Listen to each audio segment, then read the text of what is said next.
Y News with William Theo and Darlene Basingan.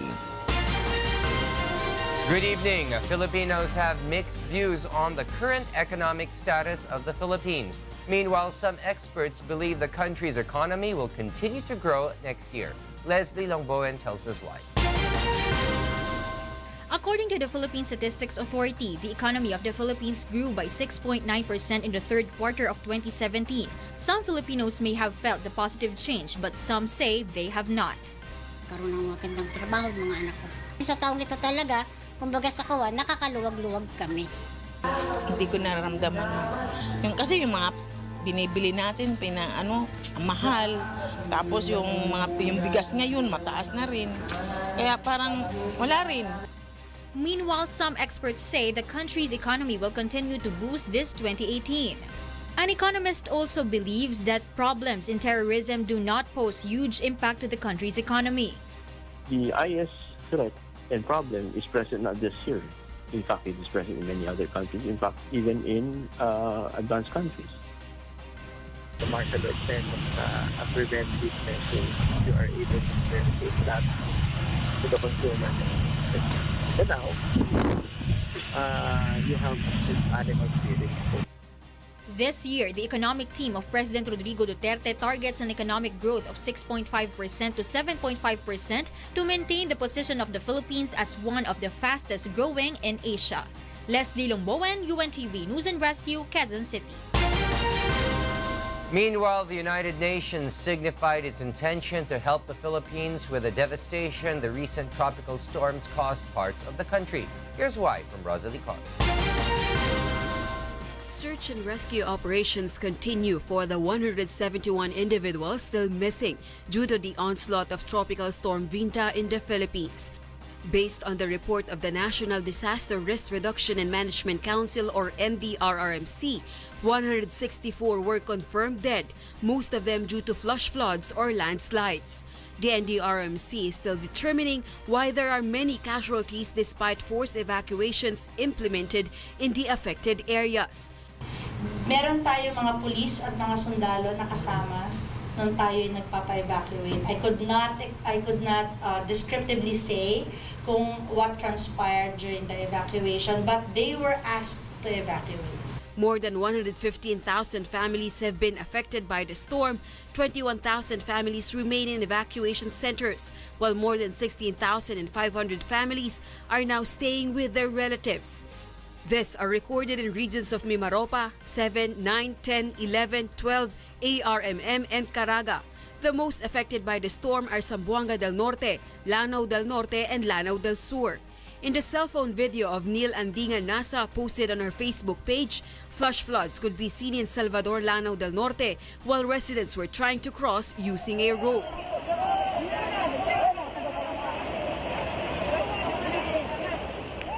Prior to Tropical Storm Vinta, Tropical Depression Orduha also left 50 people dead and 21 others missing in central Philippines. The United Nations has extended its sympathy to the losses caused by the storm along with its expression to help in the disaster response.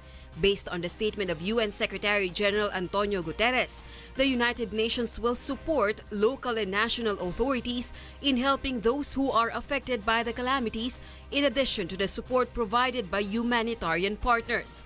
Malacanang has already assured the government's help to the victims. Presidential spokesperson Secretary Harry Roque said the national government will continue to provide assistance to affected communities. Rosa Licos, UNTV News and Rescue, Philippines. Department of Social Welfare and Development OIC Undersecretary Emmanuel Laico believes that the storm evacuation warning given to the public seems not to be effective. Here's why from Mon Hokson. Sa aking palagay ay hindi po masyadong naging epektibong babala para lumikas ang ating mga kababayan sa mga nasalantang mga lugar natin sa Mindanao. This was the statement of Department of Social Welfare and Development OIC, Yusek Emmanuel Laico, regarding the forced evacuation advisory issued by the government to the public. Leico said, despite the advisory, many people remain stranded and more than 100 individuals have died because of the storm. If warnings and advisories are effective, the DSWD can prepare and extend quick assistance to those affected. Leico adds that there are almost 60,000 evacuees staying in more than 200 evacuation centers in Mimaropa, Region 9, Region 10, and Caraga. DSWD plans to help concerned agencies such as the NDRRMC to revise its mechanism in issuing advisories and warnings. Kung kaya po pinag-aaralan pa po natin mula po doon sa pagbibigay natin ng mga babala noong una at saka po bago pa dumating ang bagyo, bago pa po mag-landfall, tinitingnan po natin para po sa susunod na mga pagkakataon ang ating mga babala at ang ating mga pagkilos ay maging mas epektibo at kung hindi man ito ay hindi ito mapakinggan, magkaroon po tayo ng mobilisasyon na ang mga local government units kasama ng ating mga kapulisan, kasama po ng ating mga kasundaluhan ay ipatupad ang paglikas ng ating mga mamamayan doon po sa mga lugar na maapektuhan.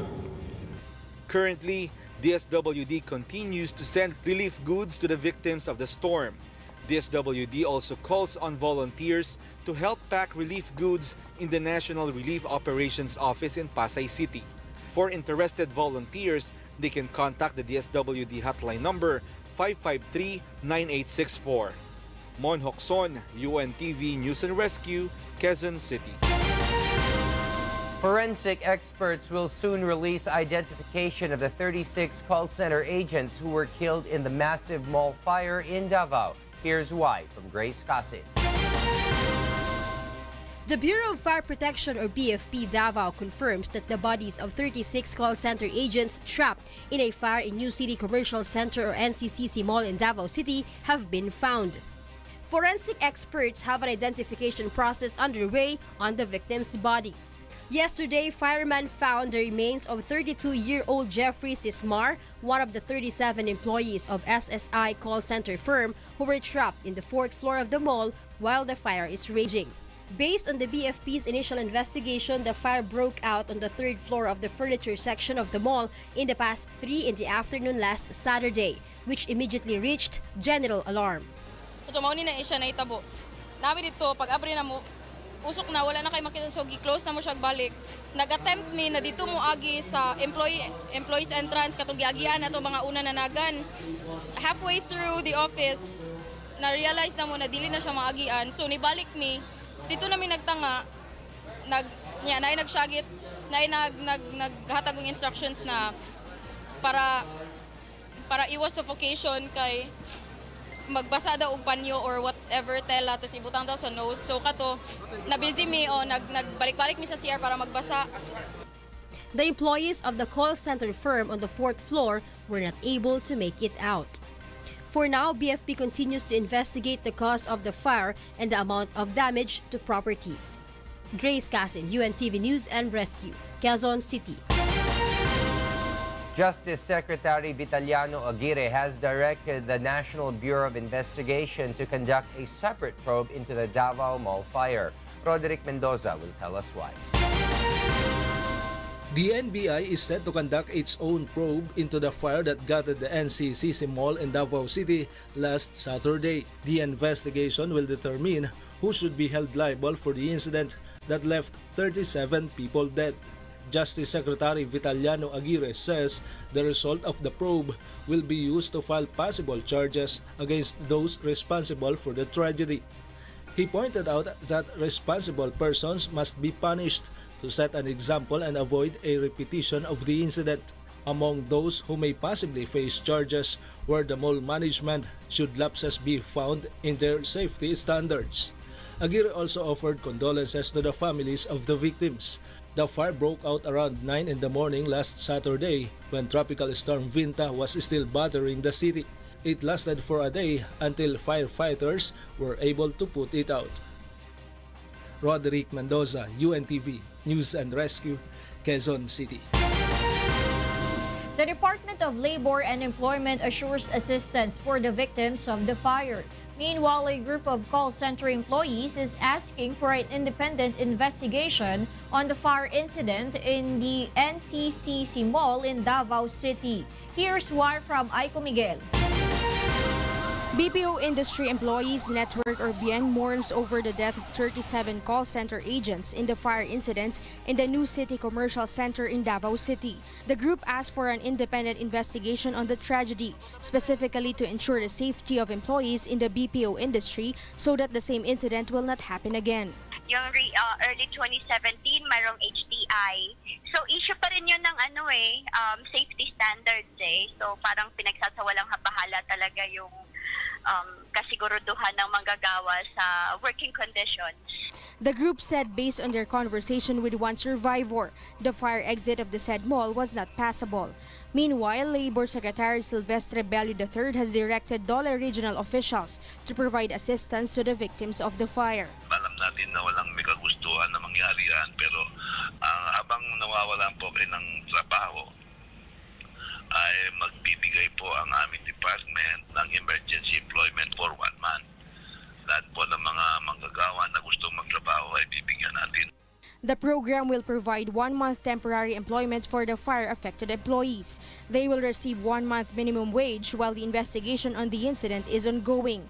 DOLE is now investigating whether the company violated the occupational safety standards in their workplace. DOLE is also looking into the possible liability of the company Survey Sampling Incorporated or SSI, located at the 4th floor of the said mall.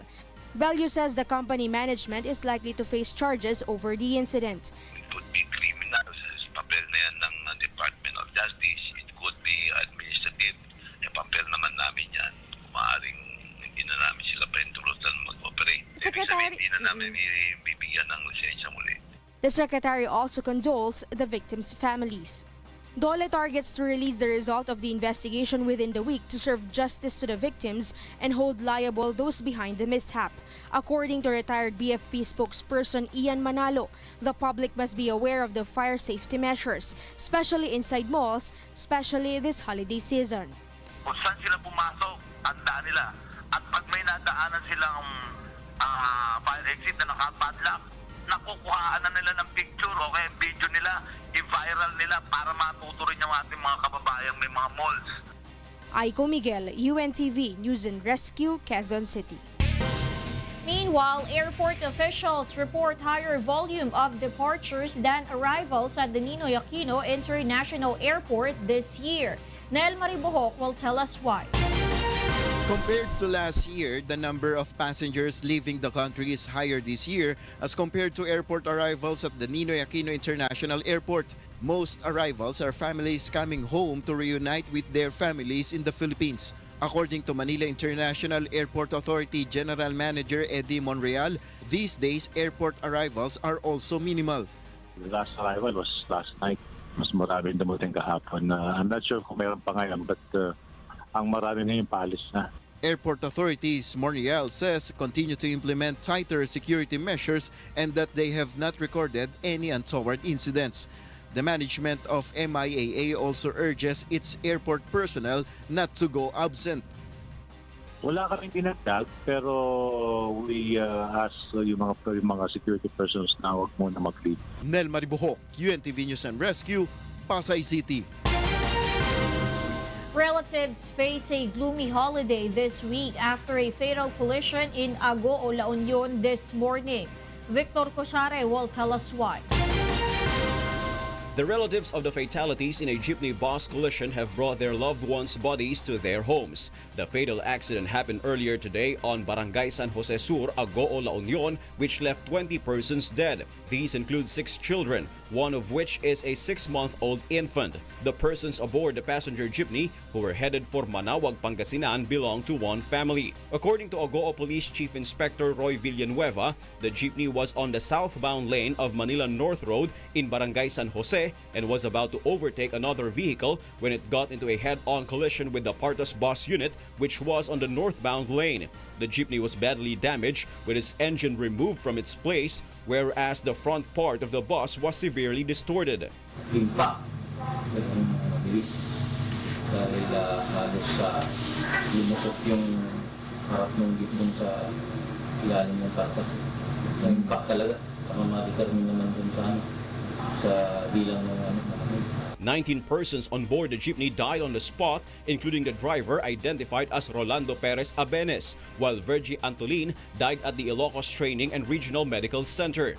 The jeepney had 29 persons on board when the accident happened. Meanwhile, from the 25 injured persons, only 9 remain in the hospital and are now in stable condition. With these, the relatives of the victims call on assistance for the burial of their loved ones. The Agoo police plans on conducting autopsy on the body of the jeepney driver to find indications of alcohol intake prior to the accident. Victor Cosare, UNTV News and Rescue, Philippines. High News. The Philippine Embassy rescues a Filipina domestic helper who posted live on Facebook while suffering abuse from a co-worker in Iraq. And prices of meat and vegetables remain stable in public markets as festivities continue. Y News will be right back.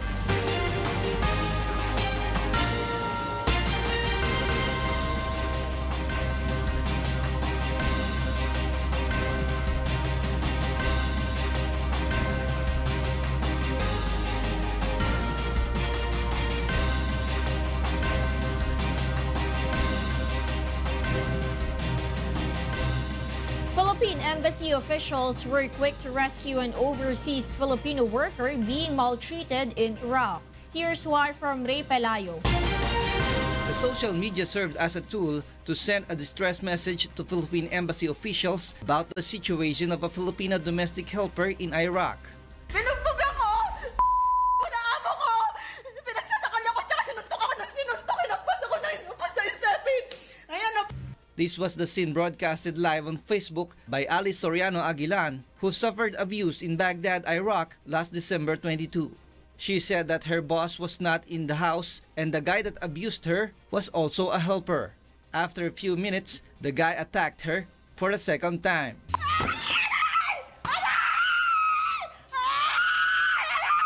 In the video, another guy came to her rescue, neutralizing the situation.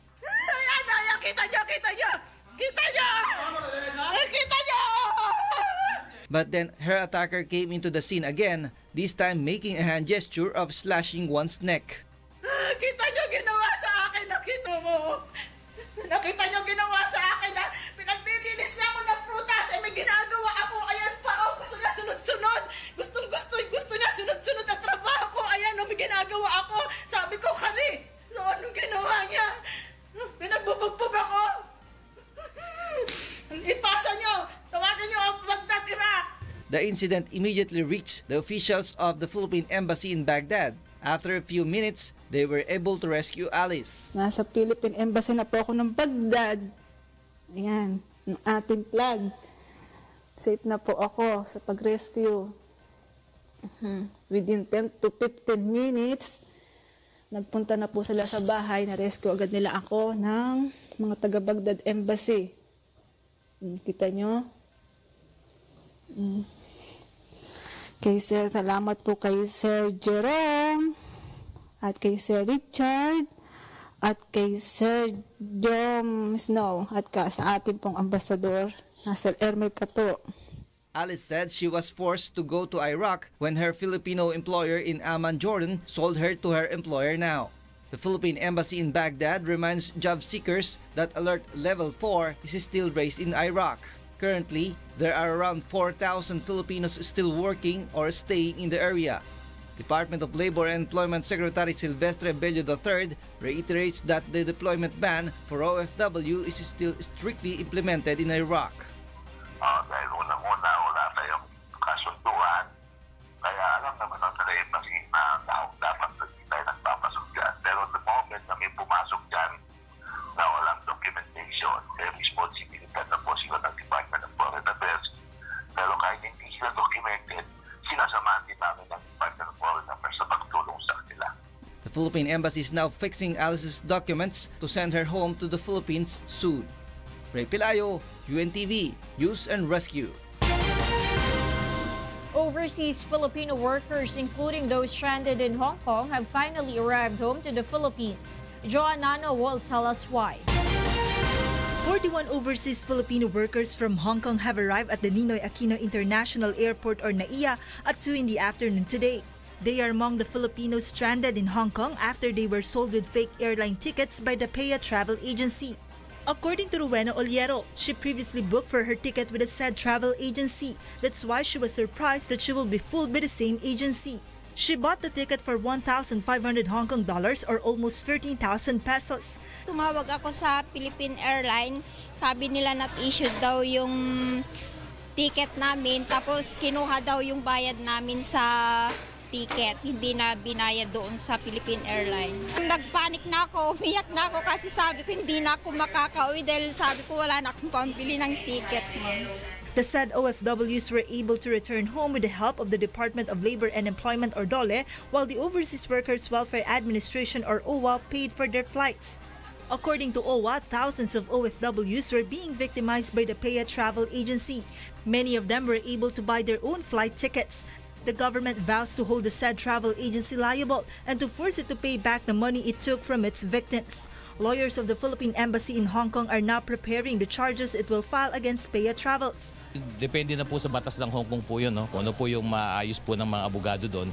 Pero sigurado po ay kailangan pong habulin yung travel agency sapagkat napakarami po ng ating OFW na nabiktima po doon sa Hong Kong. Aside from 41 OFWs, another batch of stranded Filipino workers in Hong Kong are also set to arrive tonight. They were also victims of the PEA travel agency. Joanano, UNTV News and Rescue, Pasay City. Councilor Bernard Alag will serve as Davao City's Vice Mayor from today after Vice Mayor Paulo Duterte made a sudden resignation. Victor Cosare will tell us why. Being implicated in the 6.4 billion peso shabu smuggling of the Bureau of Customs, exchange of words with his daughter in social media, and an unsuccessful relationship with his spouse. These are some of the contents of a statement made by presidential son and Davao City Vice Mayor Paulo Duterte, stating his reasons for resigning from his post. He says he must protect his dignity as well as his family. Davao City Mayor Sara Duterte Carpio, on the other hand, says she respects his brother's decision, especially that this involves delicadeza and honor. The city mayor adds that only the office of the president can decide on whether to accept the resignation of Davao City Vice Mayor Duterte. Vice Mayor Duterte will be temporarily replaced by Councilor Bernard Alag, while his staff will be transferred to the office of the mayor. Victor Cosare, UNTV News and Rescue, Philippines. The National Capital Region Police Office is not setting aside the motive of kidnapping in the case of 17-year-old Ika Policarpio, who went missing and was found by authorities in Laguna yesterday. Here's why from Joanano. The National Capital Region Police Office or NCRPO sees no indication of abduction in the case of 17-year-old Ika Policarpio, who recently went missing and was found over the weekend in Laguna. Ika is the teenager who reportedly went missing in Muntinlupa City last Thursday. A concerned citizen reportedly found her sitting at a diner in the village of Tubi, San Pablo in the province of Laguna. According to NCRPO Chief Oscar Albayalde, there is a possibility that someone influenced the teenager to run away from her family. Ang tinitingnan lang natin dito, kung merong nagtutok dito, ang bata. Well, kung may nagtutok sa kanya na maglayas, o magpunta dito, magpunta doon. Ito yung tinitingnan natin ngayon. But on kidnapping, wala kasing, I've said, walang indications. The NCRPO chief made a statement after Attorney Rufino Policarpio, the father of the 17-year-old, admitted he confronted his daughter regarding a certain matter before she went missing. Feeling ko na nagkaroon kami ng there was a parent-child discussion. It could be possible. Based on the CCTV footage from a coffee shop where Ika was last seen, the teenager had no company. Because of this, the National Bureau of Investigation or NBI will continue to investigate the matter. The Policarpio family has expressed gratitude to those who helped in the search to find their daughter. Joanano, UNTV News and Rescue, Quezon City. Meanwhile, PNP Chief Director General Ronald De La Rosa made rounds in Metro Manila ahead of the year-end revelry. Bernard Dadis will tell us why. Philippine National Police or PNP Chief Ronald De La Rosa conducted inspection in several police stations and checkpoints as well as at the Luneta Park last night. General De La Rosa was accompanied by National Capital Region Police Office or NCRPO Chief Oscar Albayalde, Southern Police Director Thomas Apolinario Jr., Manila Police Director Joel Coronel, and Pasay Police Chief Dionisio Bartolome. The police officials altogether made a surprise inspection in police stations in Makati and in Malate and Ermita in Manila. They also went to Luneta and checked the police visibility at checkpoints in Pasay City. PNP Chief De La Rosa says they expect a lower number of firecracker-related incidents this holiday season due to the prevailing firecracker regulation. So far, napakaganda. Nabigla ako. Dahil nga pag ganito 24 ng December 24 ng gabi parang diba yung paa mo angat-angat yung paa mo pag naglakad ka sa kalsada dahil anytime may tatapon na paputok, di ba?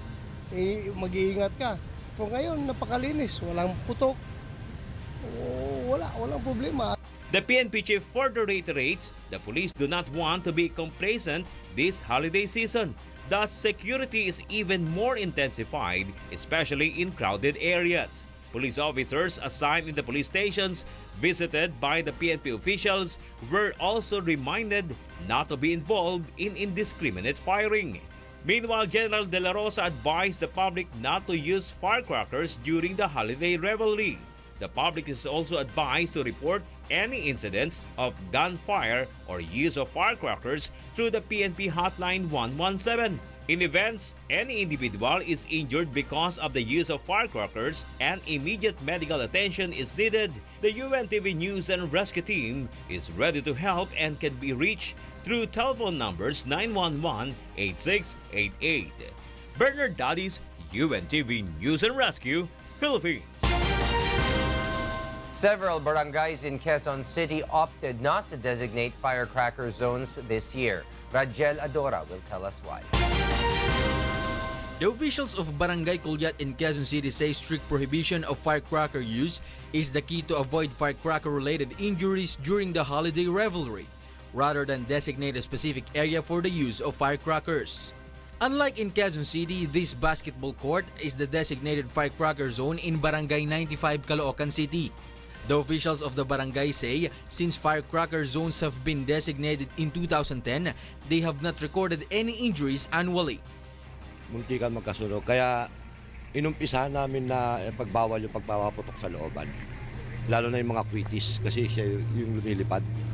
Meanwhile, for the first time, Barangay Bagbag officials will impose a total ban of firecrackers.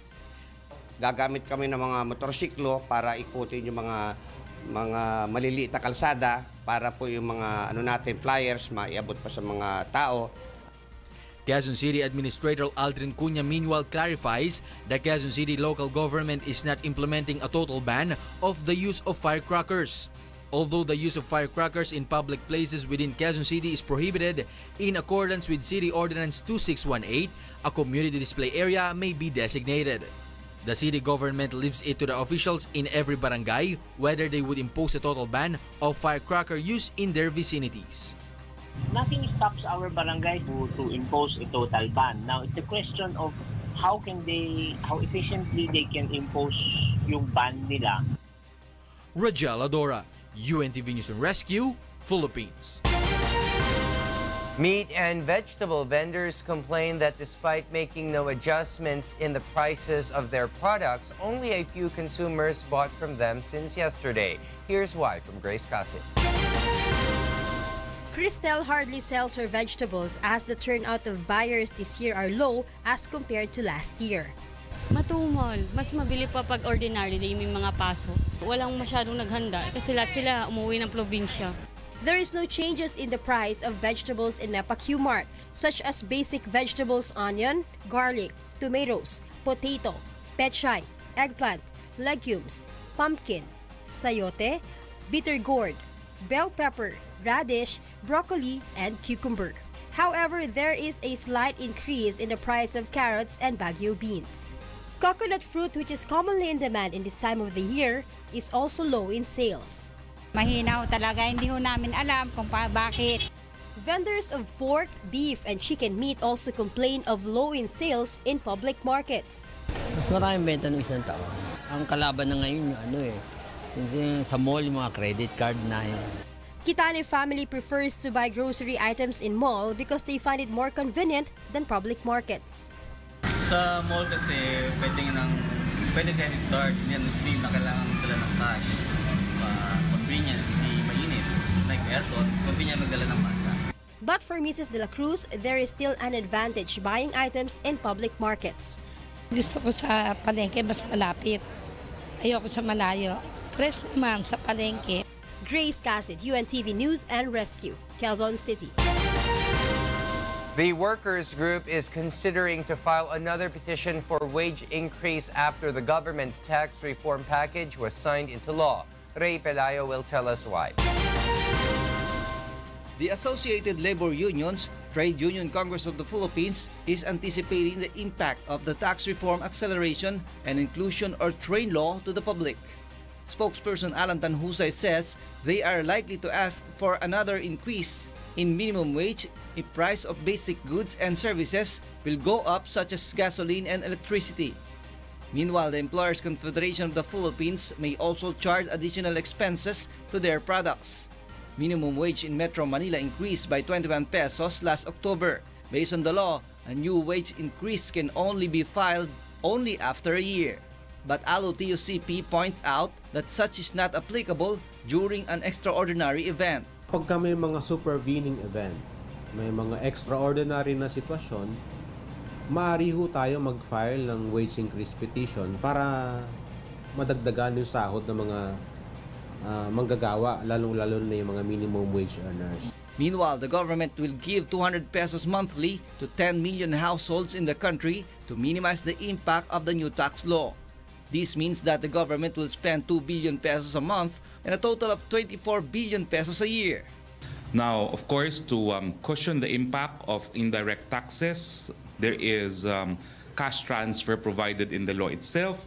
10 million households will receive cash transfers of 200 per month in 2018 and 300 per month in 2019 and 2020. The Department of Social Welfare and Development is the agency tasked to implement unconditional cash transfer aside from the conditional cash transfer that it has been implementing. 4.4 million lang naman kasi yung sa pagtawid na households na sila iba doon kukunin sa listahanan at kukunin doon sa listahan ng mga social pensioners. So, merong 2.8 sa kasalukuyan yung mga social pensioners. However, the workers group remains in opposition to the matter. Sustainable yung ganitong klaseng uri ng tulong kaysa doon sa dole-out na kung saan tuturuan natin yung ating mga kababayan Pilipino na maging tamad at maging idle at maging dependent sa gobyerno. Ray Pelayo, UNTV, News and Rescue, Quezon City. The Department of Health will allocate a huge chunk of its 2018 budget to health services for the poor. Here's why from Aiko Miguel. The Department of Health or DOH has an approved budget 167 billion pesos for 2018, the biggest budget the Congress approved for the health department. With the new leadership of the DOH, the agency prioritizes to allocate a huge chunk of its budget to health services for poor Filipinos. Well, 2018, a chunk of that, of the 167 billion, about 55 billion of that will go to PhilHealth for the subsidy of the premium payments for the indigents under the sponsored program, as also identified by the DSWD under the system of NHTS, or the National Household Targeting System. According to Health Secretary Francisco Duque III, the agency will also use the said fund to determine the number of families under the poverty line. The DOH also targets to lower the number of top health cases in the country like dengue and malaria, as well as communicable diseases such as cardiovascular diseases. It will also cover pulmonary diseases like tuberculosis as well as cancer. We would like to see also a lot more provinces that will be declared as malaria-free We will accelerate. We will press on the accelerator to make sure that our targets are achieved. These tropical diseases vis-a-vis the communicable infectious diseases, and also equally important will be the non-communicable diseases, or the NCDs, being responsible for the most common causes of deaths in the Philippines. The DOH will also intensify its program against human immunodeficiency virus, or HIV, as the number of individuals contracting the said diseases rises. Last September, the DOH Epidemiology Bureau recorded more than 900 new cases of HIV infection. We need to make sure that the efforts to bring it down are not hampered, and so it's very important. Kailangan paigtingin natin ang mga programa para masiguro natin na hindi natataas ang kaso ng HIV/AIDS.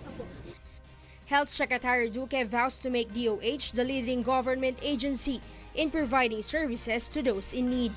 Aiko Miguel, UNTV News and Rescue, Manila. Coming up on Y News, Guatemala sets to move its embassy to Jerusalem despite the United Nations unanimous vote to reverse the U.S. decision over Israel's capital. And the world's longest glass bottom bridge opens in North China. More from Y News after this break.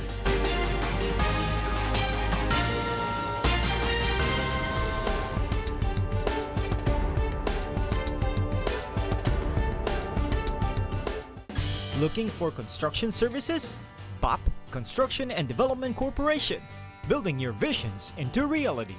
For inquiries, you may call the following.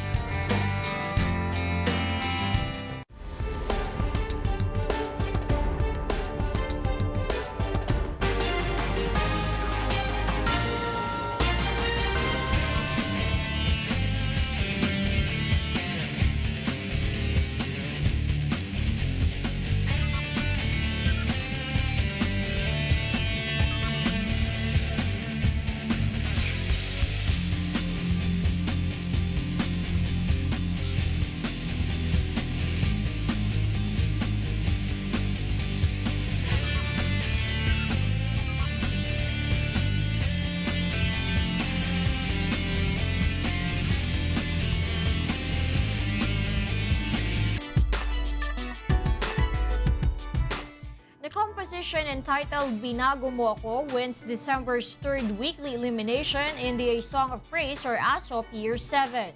Roby Di Guzman tells us why. This is the first time that Jet Villarreal of Bulacan joined the Song of Praise or ASOP Year 7, yet his composition entitled Binago Mo Ako was hailed as a third weekly winner of the praise songwriting competition.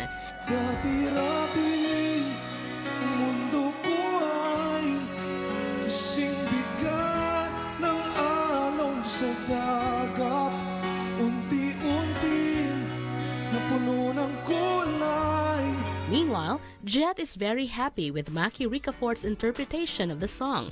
Maki says he can feel the essence of the song. Even the judges were awed by his composition. Yung melody niya maganda, and then yung lyrics niya, ang nagustuhan ko dito, yung kahit na kasing bigat ng alon sa dagat, na dati-rati, kahit na anong pagkukulang o nagkasala, pinatawad ka. Yung mga lines mo like, dati hapdi, ngayon ngiti. Lahat ng mahirap, naging madali. Grabe yung line na yun. Laglag ako doon. Overall, ang tingin ko, very healthy yung kanta eh. Uy! May mga konting sugat, pero madaling gamutin. Jet is set to compete in the monthly finals and is hopeful to be the second grand finalist of ASOP Year 7. Dati habig, ngayon may ngiti. Lahat ng mahirap, naging madali. Robbie de Guzman, UNTV News and Rescue, Philippines. The first round of Wish Covery semifinals ended last Saturday. A contestant from Cavite was the first grand finalist chosen for the said online singing competition. Leslie Longbowen will tell us why. For the first time, the resident reactors personally gave pieces of advice to the wishfuls or the contestants of the online singing competition Wish Covery. In the semi-final round, the reactors were the ones who chose the songs they think were appropriate for the contestants. With live accompaniment, the wishfuls were also given the chance to use their own style in singing the song assigned to them. The first contestant to perform was Daniel Joshua Supnet of Laguna. Kung saan ka ba naghahanap, nandito lang naman ako na lang. Sana. Gusto ko yung ginawa niyan na nag-iba yung tempo. Oo, yes. Of course, we would want you to linisin pa yung nota at tempo pa, mas in the pocket pa. Yes. Next was Hazel Bartolome of Cavite.